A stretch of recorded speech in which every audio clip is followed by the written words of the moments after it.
Kata Advent berasal dari bahasa Latin yaitu Adventus yang berarti kedatangan Tuhan Yesus. Kata Adventus itu bagi orang Kristen sekarang ini memiliki 3 arti sebagai berikut. 1. Kedatangan Tuhan dalam rupa manusia. 2. Kedatangan Tuhan dalam firman dan roh. 3. Kedatangan Tuhan dalam kemuliaan pada akhir zaman. Advent adalah masa ketika gereja menengok ke belakang pada peristiwa sejarah kelahiran Kristus, memandang pada penyataan Kristus dalam firman dan karyanya, dan melihat ke depan kepada kedatangan kembali Kristus pada akhir zaman.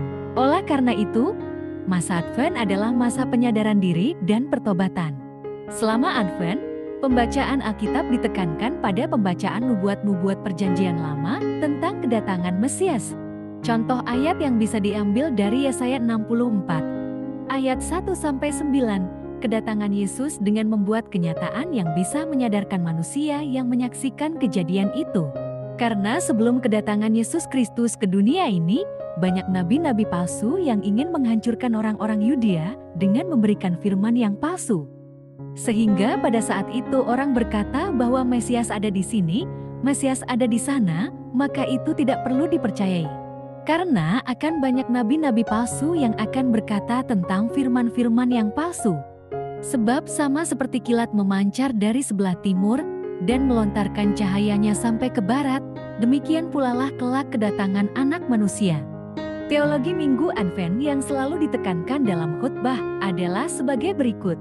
Advent pertama, perjanjian yang ada dalam Perjanjian Lama digenapi oleh Yesus pada waktu Dia datang untuk membebaskan umat manusia. Advent pertama ini juga dilihat dari gereja pada saat ini, yaitu hal persiapan menyambut kehadiran Tuhan dapat dibandingkan di dalam Perjanjian Lama.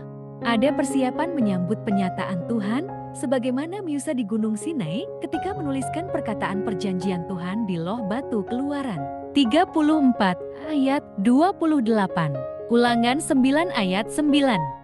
Berita kedatangan Yesus yang sudah disebutkan di dalam kitab Tel dan penggenapannya itu dalam kitab PBB. Seperti di dalam Yesaya 7 ayat 10-25 pemberitaan mengenai Immanuel.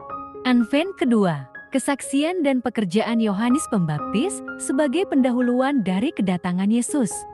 Dalam Advent kedua ini menceritakan bagaimana kesaksian Yohanes yang berkata bahwa dia juga akan membaptis Yesus. Yohanes 1 ayat 19-27. Advent ketiga, pengharapan akan kedatangan Yesus yang kedua kalinya dan sebagai hari terakhir, seperti yang tertulis dalam kitab Ibrani 10 ayat 37.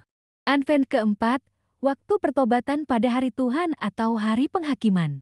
Dalam Advent keempat ini lebih kepada penantian Tuhan bukan pada saat ini, tapi sampai kepada akhir zaman. Yang terdapat di Yakobus 5 ayat 7-8.